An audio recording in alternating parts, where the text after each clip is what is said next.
Good morning, good afternoon, or good evening wherever you are, and welcome to this third talk now about the karmas of mind, and I think talk 21 in our series on the 4 ways of changing, of transforming our minds in preparation for deeper teachings. In the last talk, we were looking at the first of the 3 main mental karmas, first of the 3 main non-virtuous mental karmas, which is avarice. And of course later we'll come to looking to its counterpart, which is a generous and a selfless state of mind. But here we're looking at the first of these 3. The word avarice was used to translate the Tibetan napsem. It's very hard to find one word that really sort of gets it. You might want to say greed, covetousness, or simply selfish desire and attachment. Generally, what are we looking at? We're looking at the 3 main mind poisons. And when it's 3, we're looking at 3 polarities. The first is the way we poison our mind, we hurt our mind, we limit our mind by clinging and drawing things in. If it was a magnet, then one end of the magnet pulls, it attracts. And this is the way we hold on to things.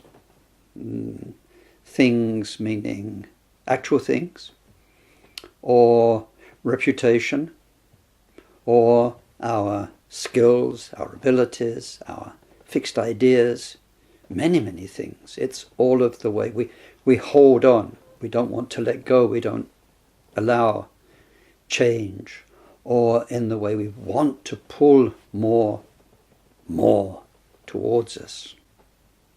When we come to the second mind poison, we get the other end of the magnet, the bit that pushes away. Actually, it comes out of the first, because when we want certain things, or we have certain things, then other things threaten them, or threaten our getting of what we want. So then we feel a certain hostility. So I like to call it hostility. It's the second main polarity. Then through that we don't like, we want to hurt, we wish ill, and so on. And there's a third, which is not just neutrality, it is called ignorance.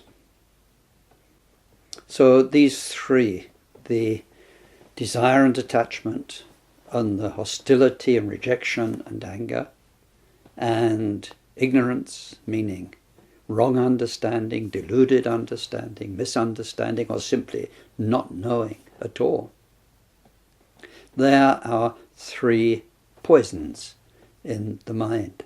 And in terms of karma, here we are picking 3 of the main ones, this avarice, self-centered desire, and attachment.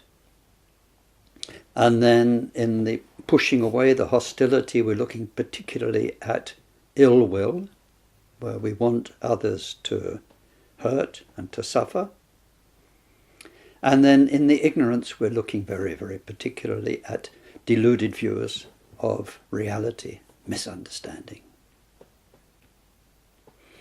We could, and very often we do, make the list of the main poisons not 3 but 5.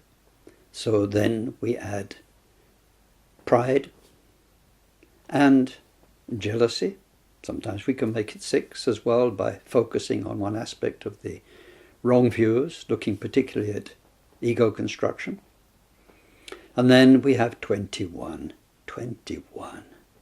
subsidiary defilements, such as narcissism and so on, that are also secondary or less prevalent mind poisons. So before we move on to look at the hostility, and in particular the malevolence, the ill will, let's stay a little bit, because as I say so many times, in my, what is now 35 years experience of teaching, it started small teachings, nothing big, and it's become a lifetime of experience, and I travel a lot. And I've seen this not knowing how to contemplate, how to deep think, is really what holds people back. So let's stay with this, in Tibetan, napsem, this avarice, greed, clinging. And so what do we do when we deep think? We go back to what's been said. We say, okay, this is a poison of the mind. But how does that work? Is it really so poisonous just to cling to what we have or to wish for things? Well, up to you to decide. The Buddha's teaching is certainly very clear. These are the poisons. And they poison us in two ways. The way we're looking at here in the karmas of mind teachings is that they are poisons in their own right. In their own right. And then, as mentioned in the last talk, they are also poisons inasmuch as once we have these states of mind of hostility or of clinging, it is those which make us do the actions of speech, make us say things, make us do things with our body that harm others. More than that, we need to deep think about ego. Ego's the classical target. It's the enemy for us Buddhists. There's so much talk about ego and fighting ego and getting rid of ego and seeing through ego and non-ego and all the rest of it. So we need to know that ego is a collective noun. It's like saying the British population. Ego has never been one thing. It is the name we give to an innumerable host of things. Every moment we have a new mental moment. So we're looking at a collection. An ego is a group noun, and when we look more closely, we see it is these mind poisons rooted around some concretized projection of me, some storytelling of me. I am, I need, when we come to this first mind poison. The am is very much embodied in the famous verbs that we use as human beings. To have. And many people define themselves by what they have. I'm the man in the street with the antique Jaguar car. Sometimes the having is our skills. We can be a fine musician, a fine academic mind, a great potter, a wonderful gardener, or however good we garden. If we're not wonderful, that's the main way we define ourselves. And we seek out company where we can add value to ourselves through that, what we have in terms of our abilities or our material possessions. Sometimes it's the verb to go. Some people are travelers and they tell us they're always waiting to tell you about, when I was here or there or in Ghana or Afghanistan. And, well, I'll leave you to go through the rest of the verbs we learn as a language. But it is a self-image based on these things that we have done, or that we're working towards, that we want. We define ourselves as Buddhists. We're working for enlightenment and so on. We make an identity out of that. So then, if we come back to the poisons, we see that once we have this solidified construct of self, we're going against reality, because what we are changes every moment. In the last talk we saw it's something which is fluid, which is impermanent, changing every moment. It is something which is interdependent. We depend on everything. Every moment's a question of interdependence through time, through space. So any kind of fixed idea of me just doesn't correspond to the real moment by moment reality. But then based on that, our clinging is going to fill up our mind, and this is where the poison is. And very often this is expressed, and in particular in our Kagyu tradition, in the Vajrayana teachings, as what is called the 8 worldly concerns, or the 8 worldly dharmas. The word is dharma in Tibetan chu, but here dharma is a word that has 10 meanings in the Sanskrit dictionary. It doesn't mean dharma as the Buddha's teaching. It means dharma as things. But things, in this sense, the word dharma has got the ring of big deals. The 8 big deals of samsara. And these are 4 to do with having, hopes of having. They're 4 hopes. And then their counterparts, which is the fear of not having. So the first one is happiness. We want to be, we like to be happy. We hope to be happy, and the meaning of happy is actually welfare. We want good health, long life, resources, friends, and so on and so on. The causes of happiness. And then because of that hope, then we fear suffering. Another thing we want is gain. We want to improve whatever we have. We like to make it better.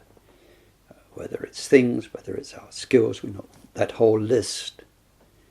We hope for more and more and better and better. And once there is this hope, then there is the fear of loss. Whatever we have, we're going to lose it.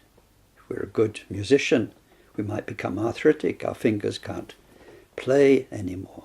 If we're a good gardener, we might lose our garden, might have to downsize the home, whatever it is. Fear of loss. The hope I might be able to add another row of tomatoes next year. Fear I might have to give up my garden. And then we hope for praise, for good reputation.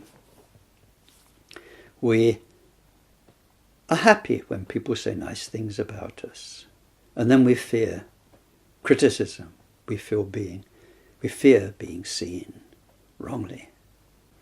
And then also we like to be important. We like to exist, as the person who's needed there, who's important in this system, in your Dharma center, in your business, where you work, in your family. You need some kind of role. Once we have that hope of remaining or being more important, then we have a fear of being neglected. Nobody needs us anymore. Of course, this is one of the things that's very relevant to aging. You feel past it. So anyway, we have those 4 hopes and their counterparts as the 4 fears. And these 8 worldly concerns. Now this is the point. We have to look, and we do this through mindfulness and shamatha meditation, of how much they occur in our mind, how they make our mind feel. So once you're meditating, And as you become more and more aware of your mind to different levels, first we need to learn to get that kind of separation. And in kind of beginner's mindfulness, it says you're like an observer on the riverbank watching the river going by. That's quite dualistic, and it's useful to a certain point. It becomes much finer than that, so we become much, much more transparent. We don't need a riverbank and observer. Our flow of thoughts becomes more vivid because of that, because we're not investing a part of our energy in being the observer. There is just a very, very quiet, very wise, very alert awareness of the stream of thoughts and feelings. And there, what becomes apparent? Thought after thought, feeling after feeling, energy after energy. Our hopes, our fantasies. Now in this avarice and wanting, some things are very big. Not for everybody, but for instance, sex and affection, companionship is huge for human beings. And how many thoughts around, for instance, that come up in a minute, in an hour, in a day. And how does the mind go back to those things? Where we want to be valued, where we have the hope for some kind of importance. Then how do our thoughts go back to he said, he thought, what if, they, imagining situations in our workplace, in our home, where we have the importance, or for the sex and the companionship, the hope and the fear for keeping it going, or getting what you want, or not losing what you have. So the 8 worldly concerns become more and more seen. We have to see for ourselves and also listen to the conversations we overhear, to what people tell us, to realize how much these dominate our mind, how much they make your mind fragile, vulnerable, how easily you can be hurt, disappointed, brought down because of your hopes and your fears, those 8 worldly concerns. When we look deeply, this what we are clinging to, or what secretly or overtly we are hoping for and working for and longing for, sits at the heart of that and makes us vulnerable, and as the Buddha says, and this is the key point, form a key part of this delusion of ego, which is keeping us in suffering, in rebirth, and in samsara. What is the opposite? It is freedom from that, where we are in tune, in harmony with the reality of being. Each moment there's a freshness, beautiful, lovely freshness, that we can live to the full, and if we don't cling, and if we're not full of hope and expectation and fear of loss, we can be so graceful and fluid. It's like mental Tai Chi dealing with each moment. You become non-stick. You are free. People praise you, they blame you. Doesn't matter. You can deal with it. You gain, you lose. Doesn't matter. You can deal with it. Happy times come, beautiful days, nice company. You can deal with it. Suffering times come, your body's not well. People aren't nice to you. Life's not good to you. You can deal with it. And then people are praising, people are blaming. Doesn't matter. You are free, and that freedom gives you a peace. A peace because you are much less dependent on what's out there and who's out there for your happiness. You're at one with yourself. You're happy with yourself. Wherever you go, whatever happens, you're okay. So that is a basic freedom. But more than that, if we want to become Buddha, to become enlightened, then the whole thing is a journey of compassion. Compassion and voidness, you might say, but voidness is a part of compassion. It's how we learn to love ourselves and others, by understanding who we are, how the mind functions. It says very clearly in the White Lotus Sutra that the whole journey to enlightenment is the development of compassion. Compassion means our mind has gone beyond this insanity of me, and self-obsession, self-fixation. And we recognize that we are part of everyone and everything. And because of that, we have a natural love and connection with other beings, with the environment. We're in a healthy place. So now let's go back to our mind. Moment by moment, thought by thought, feeling by feeling, energy. You know the energy of when you're hoping. You know the energy of when you're anxious, something you fear. We can say fear, we can say anxiety, worry. So moment by moment, if we start to make a list where our mind's going each moment, then we can start to realize what the Buddha means by mind poisons. And the more we understand consciousness, which is not really for these ngondro, these beginners' meditations, but the more we really understand consciousness, then we'll understand that those mind poisons in themselves, even if they are not the basis for body and speech action, make karma. And as we've seen, it can be an ongoing conditioning of the mind, so that even if you're reborn human, you'll have those tendencies, and we're reinforcing or weakening those tendencies with every thought we have. But also they have the power to actually make you be reborn. Just your thoughts, in sometimes very horrible states of existence. When your mind is so greedy, so clinging, so much shutting other people out and their welfare out and their feelings out for your benefit. This happens in the home. I mentioned sex and companionship earlier on. People hurt each other so much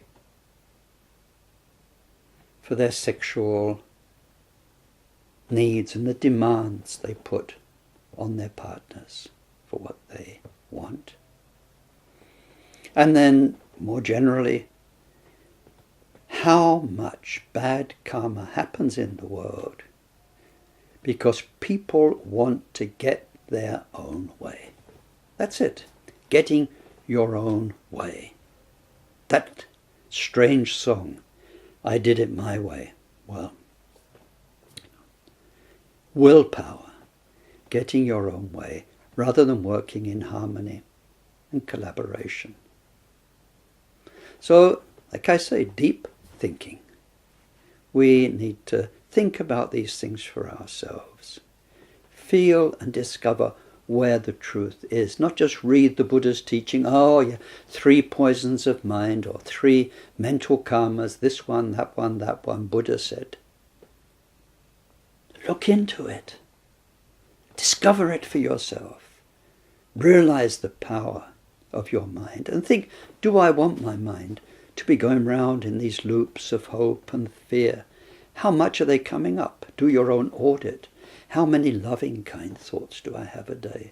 How many self-centered desire, hope, fear thoughts for myself do I have in a day? Do I want to be like that? Or do I want to fill my love more and more with peace?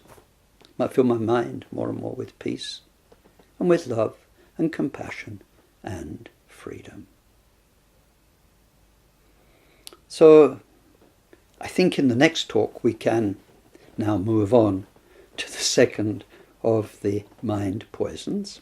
And excuse me for going on about this, but I think it really is where the important teachings lie.